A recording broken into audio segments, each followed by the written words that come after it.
the thought I play my dreams. Permaculture flows like sweet streams. I'm the daddy with the know-how seed.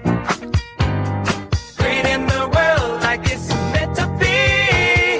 Permaculture, P-I-M-P, I'm the king. That's the love in everything. Bring a change, making it last. Join the permaculture. Welcome to episode 405 of the Permaculture Pimpcast, where PIMP stands for Permaculture is My Passion. The only Pimpcast on planet Earth where we discuss permaculture, preparedness, practical living, and lately a whole lot about prostitutes. Permaculture, P-I-M-P, with soulful rays. In the P-I-Pimpcast, where we find our place. Good to be here with everybody. Okay, episode 405. I think I screwed up last night when I was talking to Jacqueline.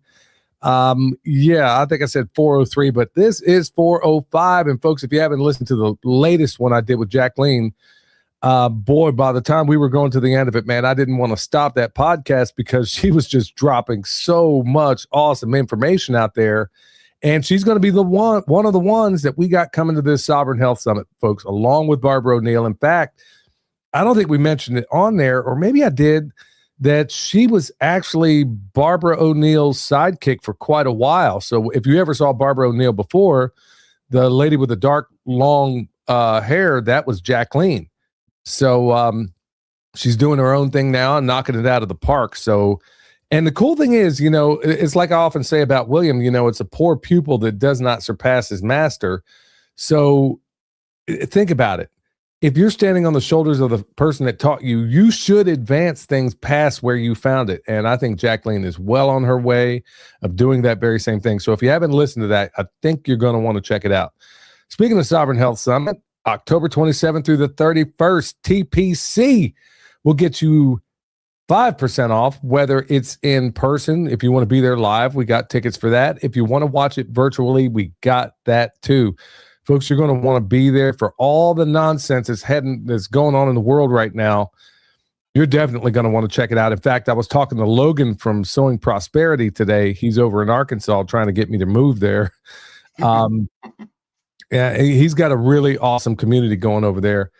And I was talking to him about water today. So that guy is going to blow. He is the consummate autodidact, like the two of us. And when you get focused on something and you're self-taught, and when you have a kid with cancer like he did, and you find ways to cure them, I mean, there is no stone you won't.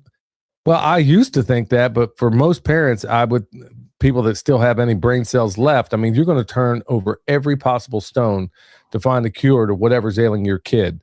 And he's one of those ones that did that. So I'm definitely going to have him back on, but I was calling him, asking him about water. But anyway, his latest interview with Pierre Corey was definitely a must listen to. Also, Azure Standard, Food for Health 15, that'll get you 15% off on any order over $100 over at Azure Standard. They are #1 sponsor over at Sovereign Health Summit. So I know a lot of people that are listening to this are almost certainly Azure customers as well. Son, you guys go to Azure as well, don't you? Yeah, we do a monthly pickup from Azure all the time. Well, like every month we have a pickup from Azure. We usually use it to get like some of the bulk staples, like einkorn. June, my daughter, she can't really eat any other form of wheat. She has a reaction, like she would get like an ear infection anytime she had access to like standard wheat or processed sugar. But since switching over to like einkorn flour, for example, she has absolutely no reaction to einkorn flour, which is like organic, non-GMO, and hasn't been like tampered with genetically. And she has absolutely no reaction to it. Well, I'm glad you brought that up. And for the folks that don't know why that's so important, what he's talking about there, read the book Wheat Belly by Dr. William Davis. It will blow your mind. You'll find out that the wheat that they're giving everybody right now is not the 3 chromosome plant that it used to be. It's a bunch of other things. In fact, it's funny you bring up einkorn because, I'll come to that. Well, I'll go ahead and come to it now. I guess I'll just jump right into the farm news. So we had Stefan Subkowiak and his son Zach come down for a couple of days, and So we had some einkorn bread. Your mom made lasagna. It seems to be the go-to for anybody that comes to visit. So that It's way, good. yeah, well, exactly. They can eat. Well, plus you can, you can do lasagna noodles, and you can't even tell that they're gluten-free if you do it Yeah. right. If you get the good gluten-free lasagna noodles, and I'm sure you can even find some that are einkorn or something like them. But anyway, she has a brand that she likes that I'm not reactive to. Well, the truth of it is, son, it's not that I have a problem with a lot of the bread out there. I got a problem with glyphosate. And Yeah. I think a lot of other people do as well, as long as also my grandbaby included. I think all of us actually have an allergy response to glyphosate. I know I certainly do. And then, this weekend I keep thinking it's Tuesday, but it's not, or Monday. It's not. It's Thursday. The previous weekend, we met up with Ken and Amy, which are in the chat right now, Mountainside with Ken and Amy. And it's always cool to hang out with people you can definitely relate to. So we went to a little restaurant in, what is that town? Marshall. Went over there, and that was the first time I got into any gluten for a while. And let's just say I paid the piper. Even though I ate enzymes and stuff before then, it just seems to me that, man, I'm just not going to be able to, in this toxic world we live in, I'm just not even, I don't know, man. I maybe I took those things a little bit too. No, that didn't bother me. It was something else I ate afterwards that bothered me. So anyway, I'm glad you brought that up. But anyway, we had some einkorn bread because I think Stefan's a little concerned about that sort of thing. They can actually get good bread up in Canada. Oh, right. Well, yeah, that checks out. Yeah. So we got some einkorn bread when he was down here. So your mom made some. It's not as good as the stuff. Whenever you buy it, it's not as good as the sourdough einkorn that she makes. It's never going to be as good. I mean, there is not one thing we ever go out to eat that we don't make better here. Like when we ate with Ken and Amy, I got a burger. Yeah, it was decent. It was okay. And the cool thing is somebody else made it. But you ain't making any burger like Ben over at Ben and Denise at Renewed Homestead. Man, he makes these burgers. I swear you'd think somebody put them in a press. I mean, I was like, Ben, how'd you get these burgers this perfect? He did it by hand, And there's some things with Ben and food that he just like obsesses over. It's like the burgers, the popcorn. There's something else that he obsesses over too, but he like perfects it. I'm telling you what, man, you have Ben's popcorn. When Ben and Denise came over with a popcorn maker one night, we were going to watch, I think it was Princess Bride or something. And we had a little more disposable time back then. Oh, what do you want, cat? This cat just rolled up in here. She just looks at you like, you want to pet me? Well, you better come on over here. Like, I'm not going up there. Yeah. And then here she is making all this racket. But anyway, Ben, they rolled up with a popcorn maker and popcorn. And I'm like, okay. Ben, by the time it was all said and done, I mean, I ate my weight in that popcorn. It was just, and it goes back to every single thing we do. So I'm like, man, next time we eat out, maybe we just invite some folks over and we just do burgers here, man. That way I know what's in the bun. I know what's in everything. And then also, whatever oil they fry the fries in, man, I got stuff I can do right here, And prior to this show, I was a little bit tired, man. I was Everybody has been. Everybody's been tired today. Yeah. Really? Yeah. Everybody I've talked to doesn't really, I mean, I would say within the Southeast, everybody I've talked to today has been within the Southeast. Everybody's tired. Everybody's feeling it today. Okay, so that means that their towers are going full steam ahead. Because Ken and Amy, holler if you hear me, or anybody else that's local or near here. I mean, let me know what your energy levels were today. Because I'm out there getting wood in, and I'm like, man, I'm falling over myself. I'm like, I can't, why am I this doggone tired? I just did like a 2-week liver cleanse, and I'm like, usually, man, that you kind of get more energy when you do that sort of thing. Why am I just so wiped out? And your mom, she was out doing, okay, so they say exhausted today. Yeah. It must be those towers, because when I talked to Ariana Masters, who's also going to be at the Sovereign Health Summit, nobody follows the radar paths more than she does. In fact, I probably need to call her up tomorrow and find out exactly what's going on, because it's like everybody is just wiped out. And I'm like, I don't even understand this. I'm like, dude, my diet's on point. Everything's on point.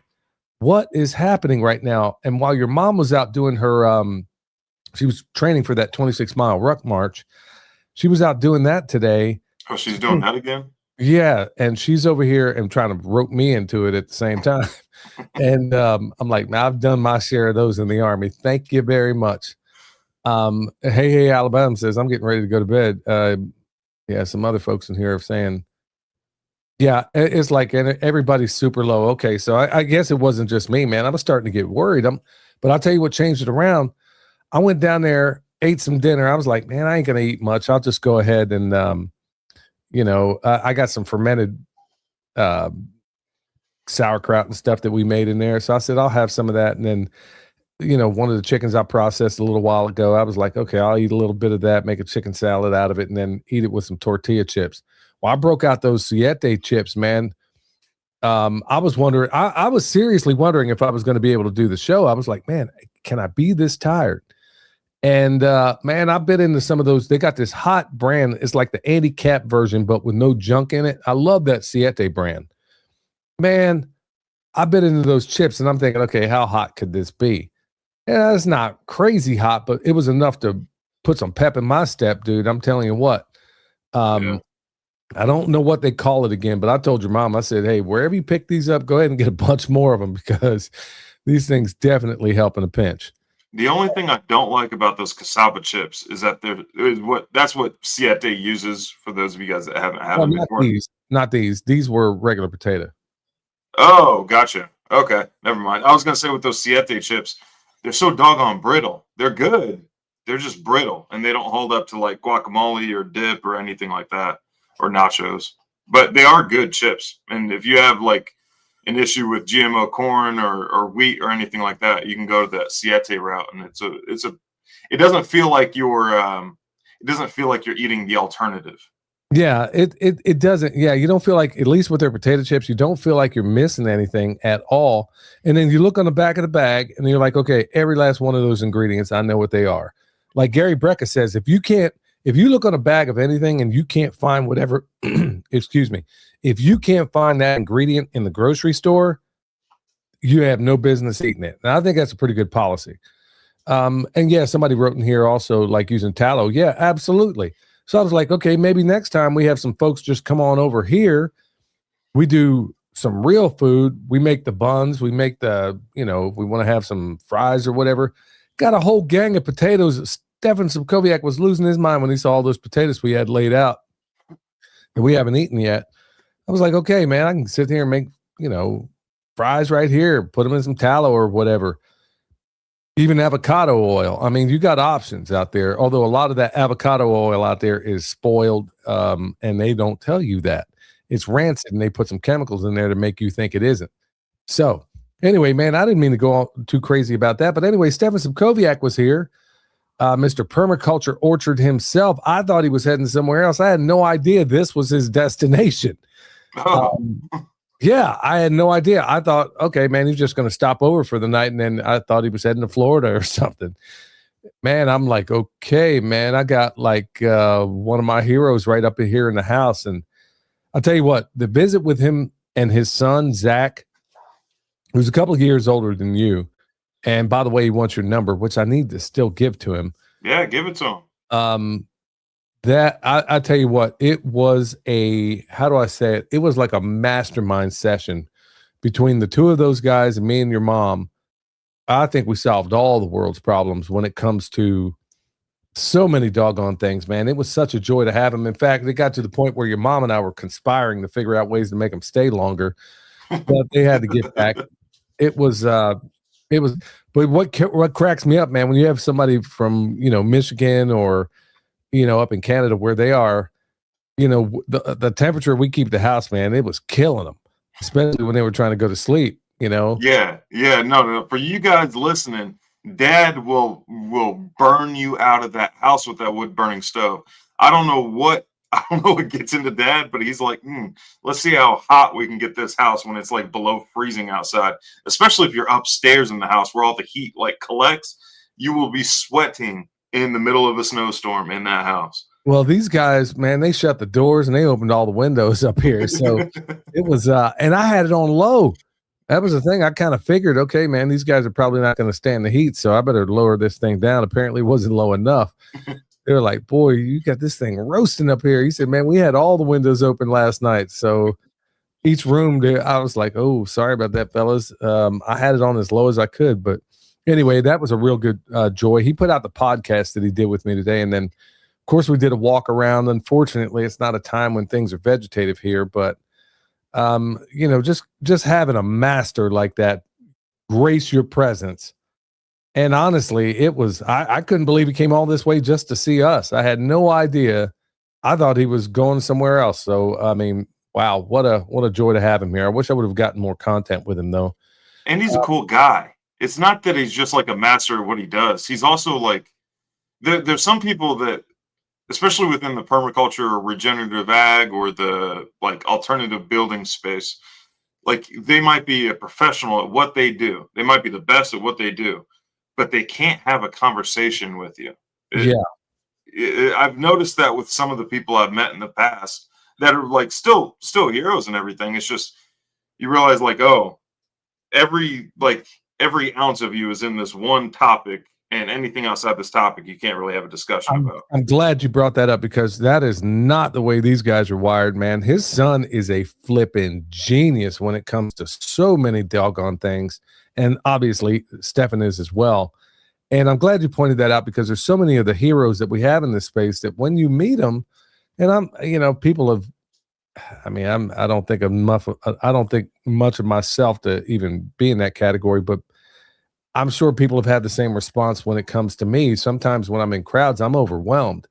People seem to think that, I'm gregarious all the time or whatever the case may be. But when you put me in a big crowd, depending on the crowd, I may be a little bit off. I may not be what people imagine you to be. But anyway, for him to be here, like you said, he's just so cool, so down to earth, and is you realize how big a deal this guy is when, he invites you up to Canada. You go up there, me and your mom, we go up there and, we're staying at the permaculture orchard inside this fifth wheel that he had out there. And then the very next day, he made it very clear, look, hey, you guys stay as long as you want, but I got this class that's coming out. And I'm talking to people, these people from when I say all over the world, y'all, I am not kidding. People flew in all the way from freaking Belgium for a one-day class for maybe 5 hours of his time. That's what I'm talking about. When you're that kind of guy, and he is the most humble person you'll ever meet, and here he is staying in my house, I'm like, good night, man. I don't even, you just got to pinch yourself and like, man, I just want to soak in everything he's saying. And I tried, believe me. That's probably why I didn't get a whole lot of content with him, because I was just wanting to take in. When I realized he was staying here, I'm like, okay, hats on, dude. I'm going to learn everything I can from him. And so I did learn a lot, and I look forward to working more. And by the way, folks, if you haven't looked into his education courses, that's how I learned it, is from him. That's how we learned it as a family, from him. So it took, there are some things in this space that you can learn pretty well through a video medium. So I guess video and then putting it into practice. That's where you learn. Yeah. Yeah. So I'm glad you said that. All right. So let me kick on to something else, son, and I'll hand it over to you. Got a call from one of my friends who lives south of here. And he says, man, they're spraying like crazy. Tuesday it was good. And then Wednesday they sprayed like, he said it reminded him of exactly the conditions right before the hurricane. And now that I'm realizing everybody is tired like nobody's business. In fact, I'm going to text him here when I get done. And now that I realize everybody's tired, I'm like, okay, that's a real sign of NextRad radar. Tough time sleeping as of late. Weird things just, all going on all at the same time, it seems. Some of this is a little bit reminiscent of that. But there was another thing. Weatherman Plus put this out, son. I guess you won't know about this, but your mom made me aware that Weatherman Plus, probably one of the only real reliable people out there talking about the weather, and isn't afraid to talk about, unlike that Ryan Hall. he's unafraid to talk about the weather manipulation that's going on. He said that in South Carolina, they actually put out a like a public service announcement saying that they have record power outages. And he was like, oh, I guess they jumped the gun. The storm ain't here yet. But it's also, when you deal with these Luciferians, folks, this is also called lesser magic. They got to tell you, they feel like the karmic debt of what they suffer. They got to tell you one way or another, whether it's through the media, through some whatever, they got to tell you what they're going to do. Otherwise, they believe that they will suffer some sort of karmic debt. So anyway, they announced that in South Carolina the other day. And I don't know what's about to happen. I suspect that there's this is disaster capitalism in a new kind of way. It's just only on the home front. So, folks, that's exactly what we're going to talk about today. But son, let me kick it on over to you. So are you guys batting down the hatches for what's likely to hit you in Texas? To a certain extent. I mean, once you, like, if you're prepared, then there's just like minor adjustments you make. Like if you stay in a state of like preparedness, then there's just minor adjustments you have to make according to like what's, about to happen and whatnot. But yeah, people are losing their freaking minds out here. Like Walmart since earlier this week was a nightmare. Now, at first they forecasted like, was it feet of snow, like 24 to 29 inches of snow or something like that, which this place is not at all equipped to handle any kind of snow. And then they've kind of lowered it. I think now we're looking at like less than 2 inches of snow, most of it being a wintry mix, whatever that means. So I guess sleet and ice or something. I don't really know. But people around here are just losing their minds. The other day, I think it was Tuesday, when I was walking into Walmart. No, it was Tuesday. I was walking into Walmart. As I'm walking into Walmart, you can see off to the east side, there were clouds off to the west, like legitimate, clouds. And when I say legitimate, I mean, they were still like fake, but they were like actual cloud form up in the sky. And then off to the east, there was just like this haze right above kind of those forestry areas over there. There's just this like solid haze over there, and it was lower altitude. It was just above the treetops. And then I go into Walmart, and then I come back out, and it was a quick trip. I only had I didn't even need a cart or a basket. It was a pretty quick trip. And I come back out, and then that mist or that fog had lifted and was now part of the cloud cover over in that area. It was just crazy. And keep in mind, this was like 2 p.m. It wasn't in like early morning where it's normal to have fogs and everything like that. This was like 2 p.m. Yeah. And then you notice that the top temperature started dropping. It was like all in preparation for this storm that's about to happen and whatnot.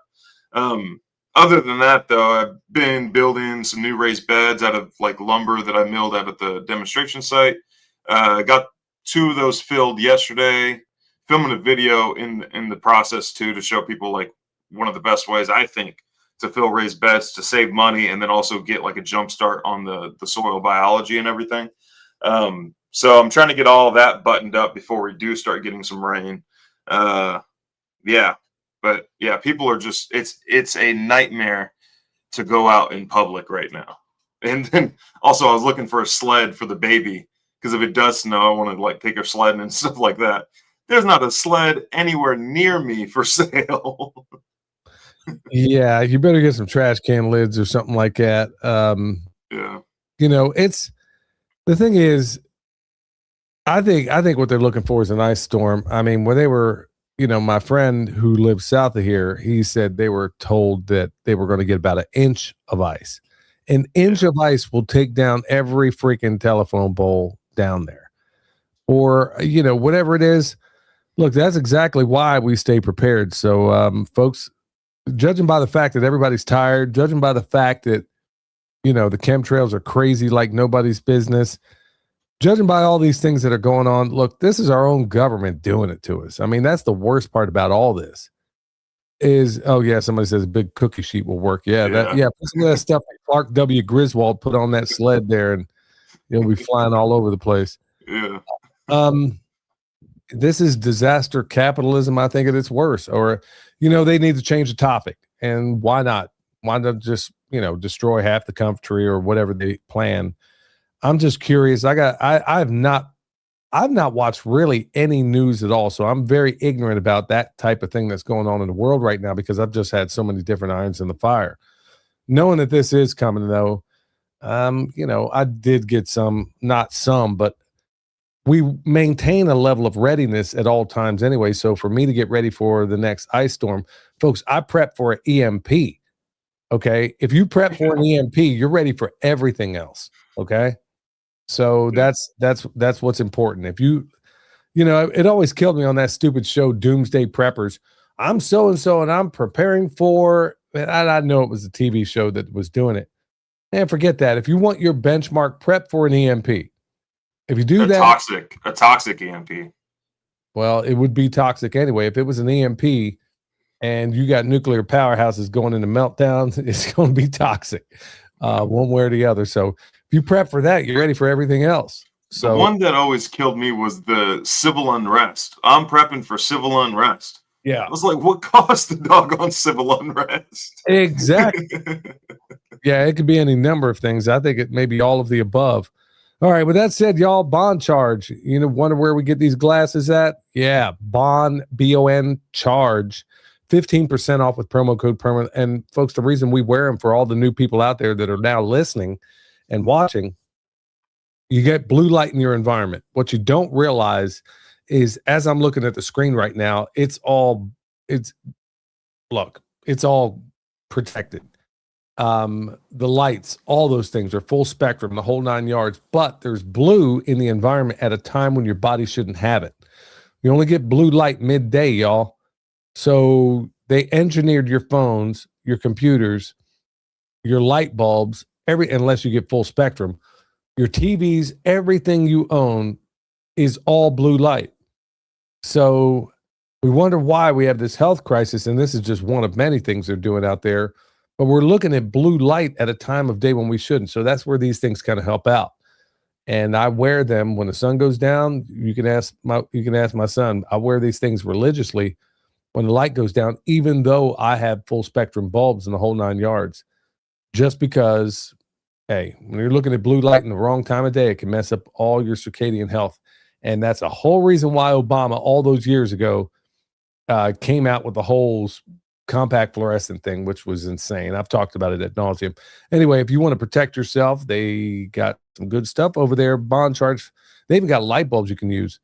So 15% off with promo code PERMA. Well, yeah, they have light bulbs, they have glasses, and then they also have like red light therapy stuff as well. Hey, real quick, there's a question in the comment section from Peanuts Crew. Can you covertly talk about how you use CDS primarily internally? So can't do it. I'm not. I'm going to tell them where to go. Well, I can tell you. Okay, go ahead. The place to go when you're trying to figure out information, and this is going to cover a few different topics, or not topics, but it's going to be a wide answer. Whenever you're trying to find information on things like that, like just speaking carefully, that pool cleaner, it's like a pool cleaner. You can buy it at the store as a pool cleaner. When you're trying to figure out like different uses for that, and it's against the status quo, I like to go to Brighteon.ai.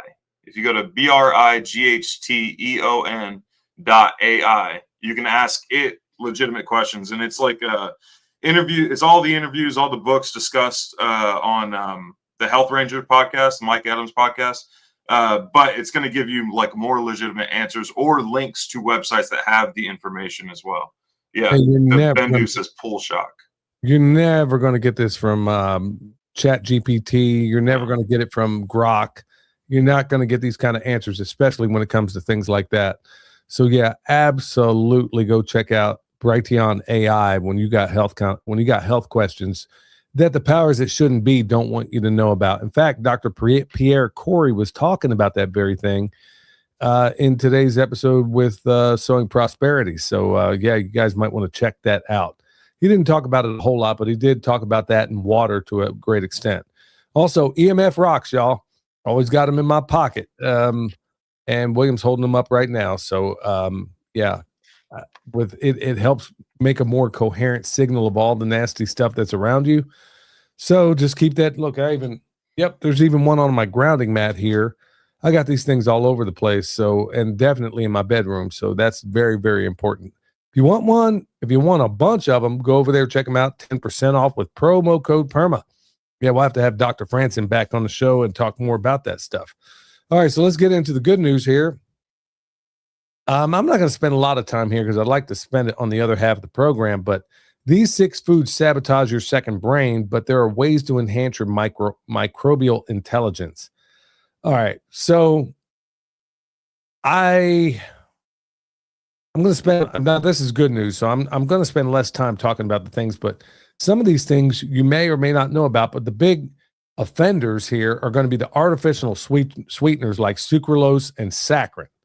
Okay, yeah, believe it or not, there was somebody that said before, why would they put sucralose and saccharin?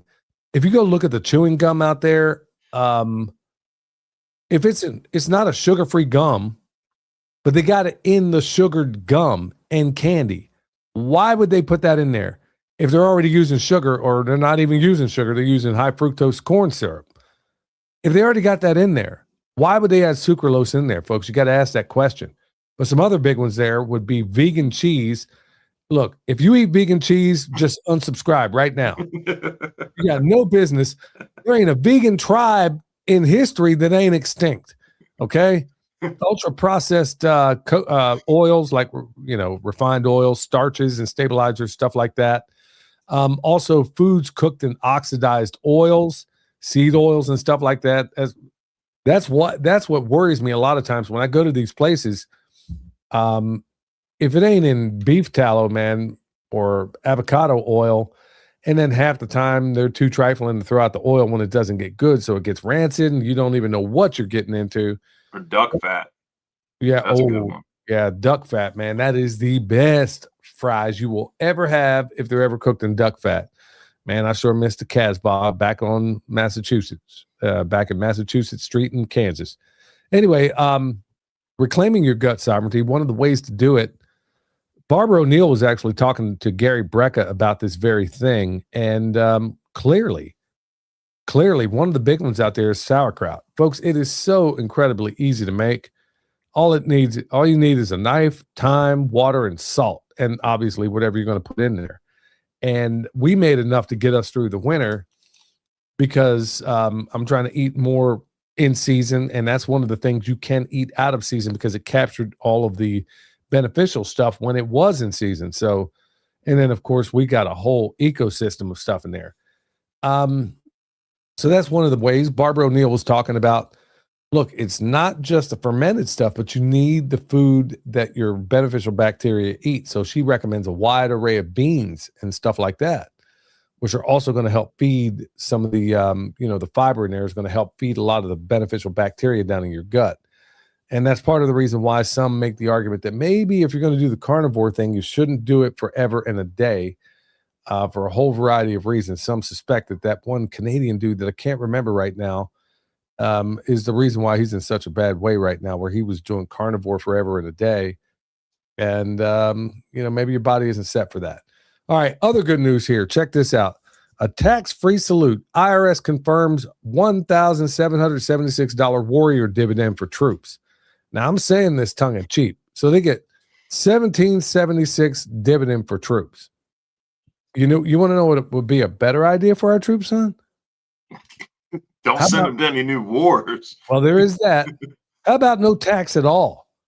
They're being paid. I made this complaint back when I was still in, and so did your mom when she was in. I'm like, okay, 1776. Okay, yeah, real cute. I know we're coming up on our 250th anniversary coming up here. Oh, got it. And you're going to 1776. Most soldiers are so broke, y'all, nearly every last one of them. Here's what they don't tell you. Even as a buck sergeant, we were on welfare. How about that, son? When you were a baby, as a buck sergeant, even then, we were still on welfare in the form of WIC. So you want to do these soldiers a real favor. Number one, don't send them, use them for defense. Don't get them murdered elsewhere. And instead of 1776 warrior dividend for troops, okay, you get to write off really? That's such a smack in the face, man. It's not even worth addressing. It's appalling. Here's a couple of crumbs for you guys, but meanwhile, we just found out that foreign troops in a country that we can't name are able to come over here and get benefits now in the U.S. I just heard about this one today. Unbelievable. Uh-oh. This is how. That's why I'm saying if anybody had a child or they came up to me and said, "Hey, do you think I should go in the military?" I'd say no. No, absolutely. Boycott military service at all costs. I'm dead serious. As Henry Kissinger said, military men are big, stupid animals that should be used as tools for foreign policy. Yeah, the people running this country, that's how they think of you. So, and they give you a measly 1776 rebate, so you get to write that off. How about no taxes at all for the work you guys are doing? Or, son, you'd love this one, danger pay. I remember getting that. I think it was $100 or airborne pay. Back then, it was like $110 a month. Oh, don't spend this all in one place. I'm jumping out of an airplane for crying out loud, and that's only worth $110. Wow. Okay. Jumping out of a plane over and over again, though. It's not like you just got to do it once, and this is your like lump sum. It's like you got to do it a bunch of times. $110, and I want to say danger pay might have been $150. I mean, it's almost laughable if it weren't so doggone tragic. But I think things may be a little bit better now, but not a whole lot. All right, so here's the last one. Vitamin D, your natural defense against winter weather, illness, and pharmaceutical deception. All right, so in this article, look, I'll just cut to the chase in all this. Folks, you get sick in the winter not because you got some bug. You got sick in the winter 9 times out of 10 because your vitamin D levels are low. Why are they low? Because you're not in the sun. You're not even getting sun. And depending on where you are, you're not getting it all this time of year. So if you're not replacing the sun with cold therapy, you might have some problems. And even still, with all the junk they're spraying out there, man, who even knows? I mean, who knows? Long story short, and if you can avoid it, look, I know a lot of people are taking this D3K2, and I used to take it until I heard Dr. Jack Cruz talk about all the reasons why you should not. So if there is any possible way for you to get vitamin D, whether it's through a reptile bulb, I mean, and even in those cases, man, there was something that just came out today that the sun is not polarized. Every bulb you have is polarized, whether it's good for you or not. So that's why there is no alternative to the sun. It's always going to be best to get in the sun, even if it's cold, and the sun is not polarized. So your body produces a whole variety of things just based on that alone. So if you have to use electronic means, I mean, I try not to do that, but man, when they got you blacked out, what are you going to do? You got to do what you can. So yeah, there's that. All right. With that said, we're going to go to my man, Eric Sider. Hey, Eric Sider here with your Pimpcast tip of the day. Today's tip, we need a new normal. I was in Costco recently, waiting for one of the mindless gray masses enjoying their sample cup of poison to move out of the way, when I was reminded of how differently I view the world from normal people. This was not a new revelation, but it can be easy to forget if you only exist in your own bubble. Society browbeats us to be normal. Just act normal. I just want to be normal. Normal is eating poison every day. Normal is numbing ourselves with drugs, alcohol, and social media. Normal is watching the news and believing it's the truth. Normal is thinking the government has your best interest at heart. Normal is thinking you even need a government. Normal is thinking you are entitled to anything in this life you didn't work for. Normal is thinking the whole point of life is merely to work, consume, and die. Well, excuse my language, but normal can fuck right off. I am not normal. Anyone listening to the Pimpcast is not normal. Anyone who knows about permaculture is not normal. Normal is insanity-fueled psychopathy. It's time for a new normal. Permaculture should be the base curriculum starting in elementary school. Having an abundance of clean air, water, and food should be normal. Being outside most of the day should be normal. Walking to your friend's house and filling up a basket of food along the way should be normal. Living in a society based on ethics, which says if we can't provide our basic needs where we live in a way that benefits the planet, then we have no right to exist as a species. Permaculture can create this new normal. You can find me on YouTube and Instagram at Eric Sider. If you're in need of permaculture t-shirts, the official pimp gear of the Pimpcast, or remote permaculture consultation and design, head over to ericsider.com. And for more information on my permaculture community group, go to permaculturefairoaks.org. All right. There's my man, Eric Sider. Didn't we play that one before? I think your mom loaded up. Yeah, I think she loaded up the wrong thing in the computer here. So, yeah, I guess we still got one more from Eric that we didn't put out. But anyway, point well taken. There's nothing about this status quo that I want to be a part of. Yeah, I don't know what happened here. Yeah, she told me she loaded up the latest one, but I guess not. Anyway, it doesn't hurt to hear that one a second time. All right, my Chronic Silver 10% off with promo code PERMA. T from Mountain Readiness was talking about the very same thing I was, that like, hey man, I've tried a whole lot of these silver things out here, and that's the only one that's ever seemed to work on me. And you know, folks, I only tell you about the stuff I actually use. I'm actually doing an experiment right now with a couple of other things that I started using, and I'm always looking for something that's going to work out even better and better and better and better. So once I find out something that does, believe me, y'all will be the first to know. All right, so let's just jump right into this. Okay, so we got an ice storm coming. I've talked about just a few moments ago how I think this thing, like everything else, is like when Dane Wigington was on this show twice before. I need to call Dane back and get him back on, but I know he is absolutely being swamped right now with everybody and the great-grandmother hitting him up, so I should have really got with him a little while ago. Anyway, with all of these things unfolding right now, you know what? Let me take this in another tack. Let me tell you what inspired this. Years ago when we lived in Kansas, we were outside of Kansas City, but we weren't in Kansas. I mean, we weren't in Kansas City proper, not even close really.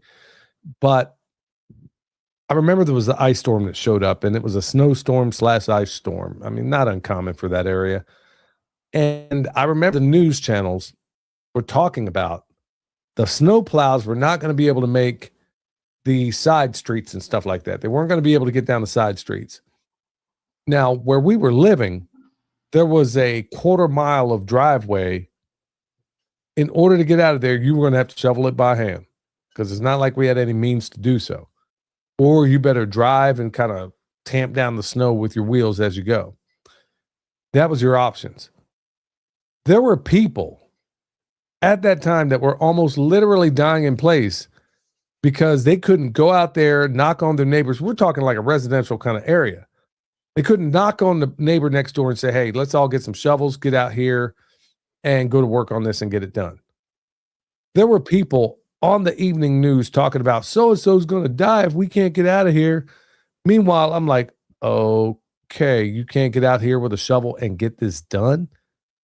And going back to what Eric said, I mean, this is exactly the world we live in, sadly.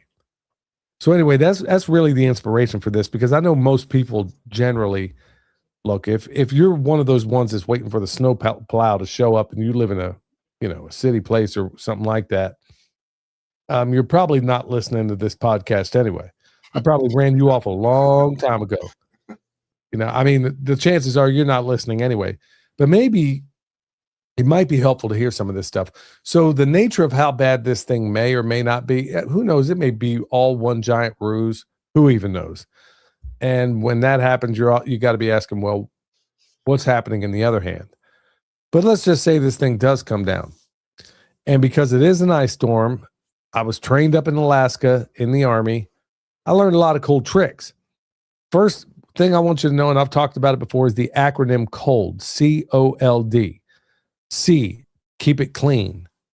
And that means your coats, okay? All the guys I know out there especially in the construction world, man, you want to wear these dirty, nasty Carhartt jackets.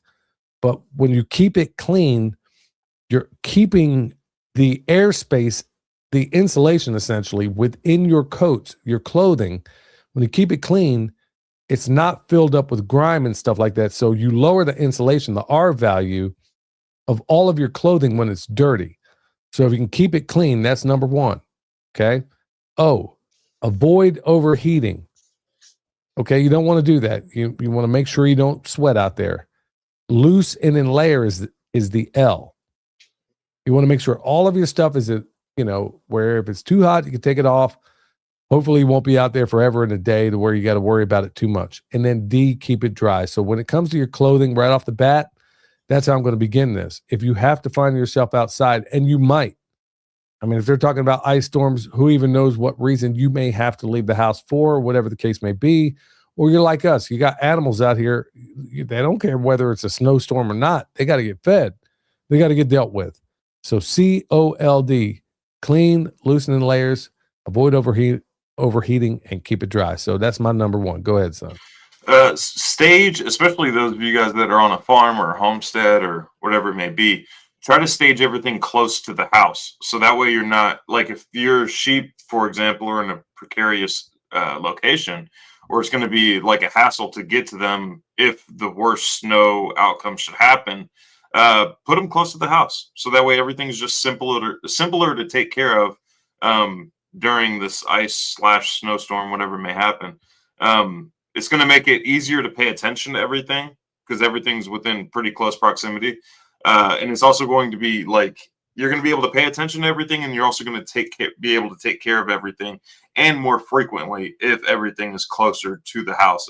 And do that if at all possible. If you can't, then try to stage things that the animals are going to need close to where the animals are, whether it be like, let's say you give them like daily kelp, or if you give them water or whatever it may be. Just try to stage everything as close to the animals as possible, or bring your animals close to you, whatever one applies. Right. Hey, Bill Zegley, he's asking about that thing we can't talk about. We can't even bring the name up here. I don't know if you missed that part, but go to Brighteon AI. Go. I could tell you, but I can't say it publicly. So go to Brighteon AI, put that in there, and you will get honest answers to that. All right, my next one is, and for a lot of people out there, heat depends on electricity or gas. And in most cases, probably electricity. Some people are on oil, some of the folks up north and stuff like that. But you got to remember, if it dies, or if they engineer it to die, or whatever the case may be, clearly you're going to be in a bind. So if you're in a place, obviously we heat with wood here, so we kind of got that covered. And all I need is 120 volts to be able to make that fan go, which is absolutely positively enough to heat everything we have here, as I was talking about before, even on the coldest days. You just go through more of it, but we have no shortage of fallen timber around here, so not a problem for us. But if you do find yourself in a situation where, okay, maybe you're in a residential neighborhood or whatever the case may be, you got to lock that heat in. So maybe pick a room in the house, just one room in the house. You may have to be camped out, everybody in that one room. Now, if there's some heating source in there, you might be able. I got to be careful about what I say here because I could wind up getting sued for telling you what I would do. But you may need some extreme cold weather sleeping bags, and you want to make sure not everybody's in their own room in a situation like that, because you may have a situation where it's like the Battle of the Bulge, where people don't wake up. It's so cold out there that they just don't wake up. So pick maybe, the heaters out there. Now, should you put a propane or kerosene heater in your house? Absolutely not. I ain't going to tell you what I would do and what I've done, but absolutely cold kills morale faster than hunger. I'm dead serious. That is one good way. So make sure you make little tents if you have to. So take one room, take your pup tent, put it in that room, and believe it or not, it'll hold a little more heat in there. Back in the day, we used to use Sterno cans. not only because it burns in a blue flame, but it provided just a little bit of heat. Now, am I telling you to do that in your house? Absolutely not. I'm just telling you what I've done in the past. So you got to think about that. You got to think about it in a big way. Stress test all of your stuff before the event happens. Like if you're expecting to run like backup on a generator or like solar generators, gas generators, whatever it may be, just stress test all of that stuff and make sure everything hooks up nicely in the way you want it to before the event actually happens, while you still have time to make any last minute runs you may need to do. Make sure your fuel is good. Make sure everything works. Make sure you have like spare parts for your generator if it's like a gas generator. Yeah, stress all that stuff out before the event actually happens, so that way you're not trying to like troubleshoot when you can't go get any other parts. And then, I mean, yeah, I was gonna say like do it far enough out. I mean, granted, this is kind of last minute advice, but it helps if you can do it far enough out before the event actually happens.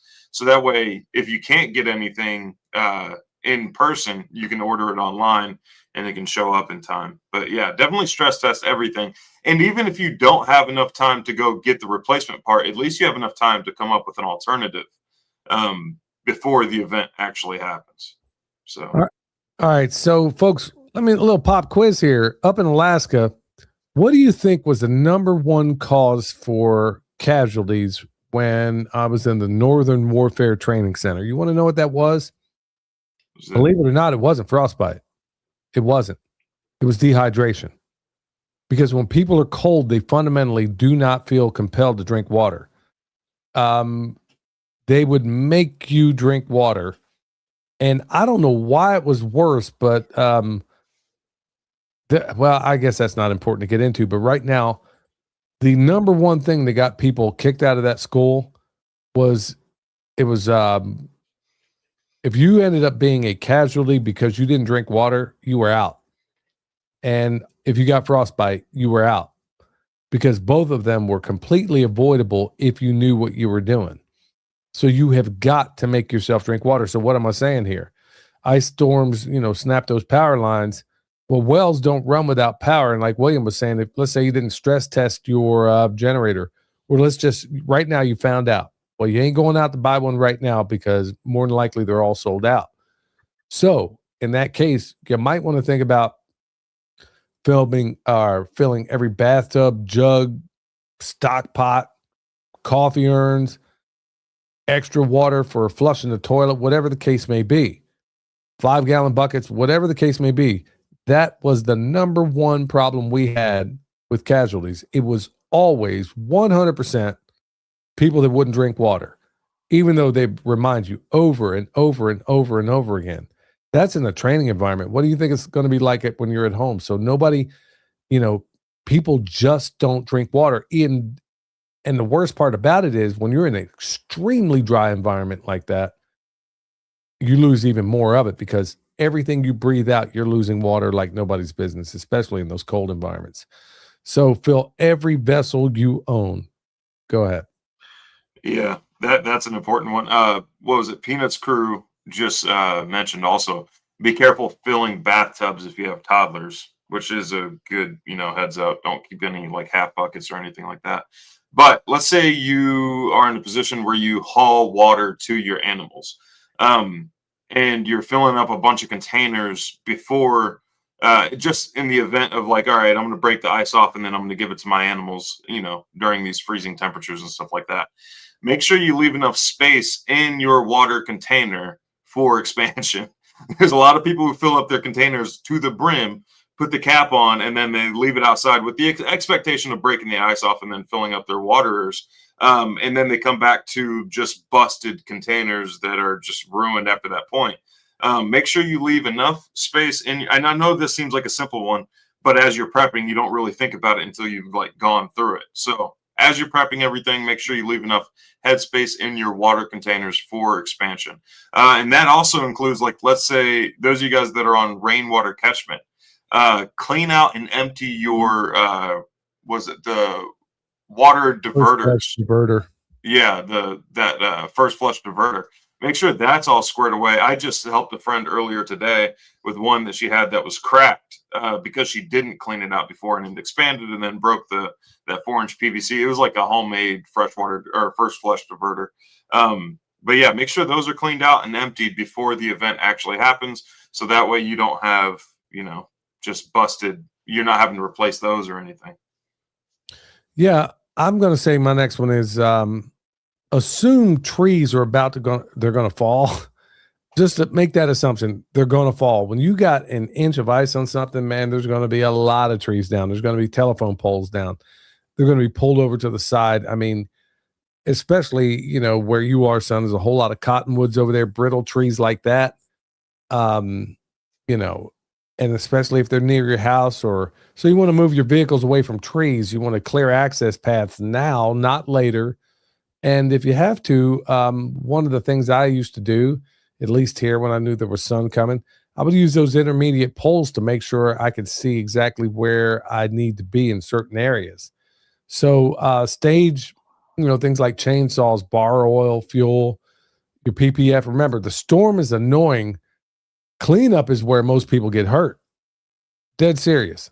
So you got to be thinking about that.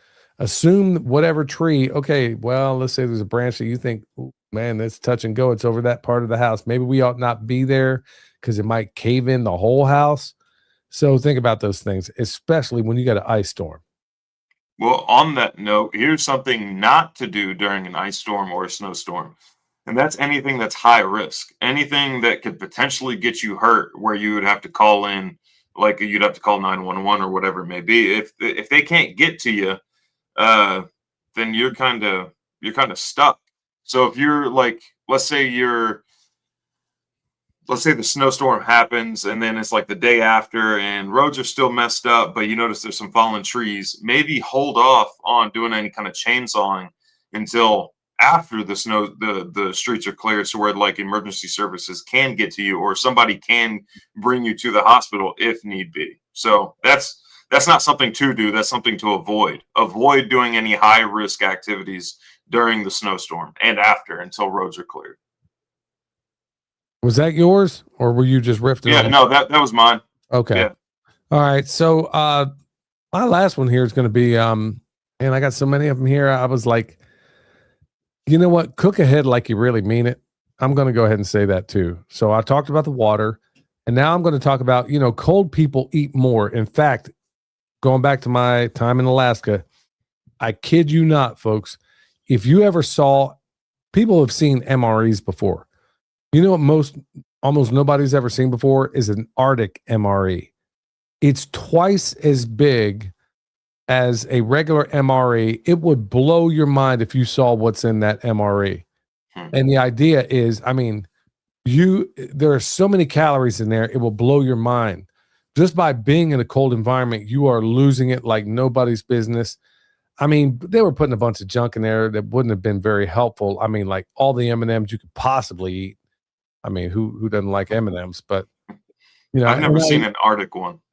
An Arctic MRE, yeah, there's two of them that go together, and you got to cook most of it. And it's actually, compared to the other MREs, they actually don't taste bad in comparison. Totally different meals, but they are Arctic MREs. And the reason for that is being in the cold, man, you are losing. If you are out there for any period of time, look, if you got a weight problem, that is one way to get rid of it, is being in a very cold environment, because your body is just going crazy.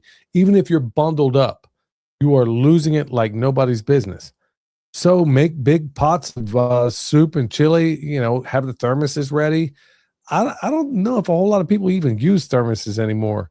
So even if you were down to maybe having to cook on the grill out back or over a fire or something like that, those soups and stuff are really, really helpful. In fact, that's what most of those MREs were some kind of derivative of a soup of some type. And when you did those things, you basically would have, so much food that you couldn't possibly eat it all, although we tried. But the truth of it is that it gets a little bit harder in those cases. But think about those thermoses and ways in which you could stretch that thing out in case you don't have power. So be thinking about those things. Remember, hot food equals heat, equals morale, equals sanity. especially for people that are already in a stressful environment. So on my last one to add to the food topic is like prep foods. Let's say you're prepping a bunch of food for this, potential time of like power outage and everything. Prep food that does not require a lot of energy to reheat. So if you're prepping, let's say you're doing like casseroles or like a pot pie or something like that, do a wider, longer dish as opposed to like a shorter, skinnier, thick dish. Because if I have like a lasagna and it's 4 inches thick, 4 to 5 inches thick, it's going to take forever for me to like cook the center of that lasagna. So try to do stuff that's like smaller package, or not smaller package, but it's like just smaller pieces, thinner pieces. That way they reheat quickly as opposed to taking forever to reheat. Because like heat is it's energy. And if you're on solar, then you're going to spend a lot more energy reheating that thick lasagna versus reheating something like, let's say you pre-made like some smaller burritos or whatever it may be. It's going to take less energy. It's going to take less energy to cook a steak than it will be to reheat that lasagna. So try to think of it that way. Things that are going to cost like a little amount of energy to reheat. Like pizzas, for example. Pizzas will cook pretty doggone quick. Let's say you get a bunch of frozen pizzas. Those will cook pretty doggone quickly, like in a toaster oven versus like one of those Stouffer's lasagnas or pot pies or whatever it may be. So yeah, that was something that, me and my wife, Emily, were just discussing the other day because she was kind of thinking like, okay, what are some things that I can get that are just like quick and easy to reheat if we lose power for an extended period of time? And one of the things she came back with was a pot pie. And then we had to discuss like how much energy that's going to take to heat up that pot pie. Well, to that point also, I would also add that, even one thing in preparedness that I don't understand why so many people still do is if you have a freeze dryer and you're putting back meals, if you're putting back things, people will put back, let's say, steak in this package or this. No, don't do that, folks. I mean, I know it's a little late to be worried about that now, but in the future, because there were almost certainly, let's say this one, we dodged this, and let's say we wind up having another one, which we almost certainly will, because it's still, we're only a month in the winter, so there's almost certainly going to be something else happens. But let's say you have a freeze dryer. Put entire meals in the freeze dryer. When you are in a stressful situation, the last thing you want to be doing is trying to put together something when the power is out, like, okay, the beans are over there, the rice is over there. No, do entire meals that are already ready. All you have to do is put some hot water in there, let it reconstitute, and then you're off and running. Worst thing in the world is to try to cook a meal. Well, it ain't the worst thing in the world. I mean, at least you got food. But if you can, try to get entire meals put back if that's the way you do it. That's the way we roll, and that's exactly the way, you're going to save yourself a whole lot of disaster. If you only have so much in the tank, you don't want to be wasting it on trying to figure out what meal you're going to make. You already got the stuff in the package. It's ready to rock and roll. All right. Same thing with like canned goods as well. You can apply that to canned stuff. Instead of just like canning individual ingredients that you then have to assemble afterwards, just can the value added product. So like persimmons. Emily just canned a bunch of persimmons earlier. Not persimmons, like, okay, that's a good example. You can either can persimmons or you can convert the persimmons into the end product that you're going to do anyway into like preserves or whatever it may be, then can that.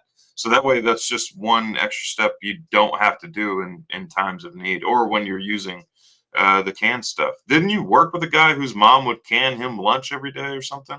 Yeah, my buddy Robert. She would can like a bunch of soup or whatever the case may be, and he would just go to work with a big quart jar every single day. Yeah, it was kind of cool. They were Polish. They were Polish. And they were like first generation Americans, and that's exactly how you'd heat everything up. I mean, I was like, man, that's a really awesome idea. So that's exactly, you just go to work with a, just eat it right out of the can. All right, y'all. I want to thank everybody for checking us out today. And remember, we're not on the other platforms because that's another thing I was talking to Stefan Subkowiak about, is that it is absolutely getting insane. And I've been talking to other influencers out there as well. I hate that term, influencers, but I've been talking to other people out there that produce content, and they're saying the same exact things. If you say anything that will actually help anybody, they put the brakes on you in the worst kind of way. So that's why we got to do it here on these platforms.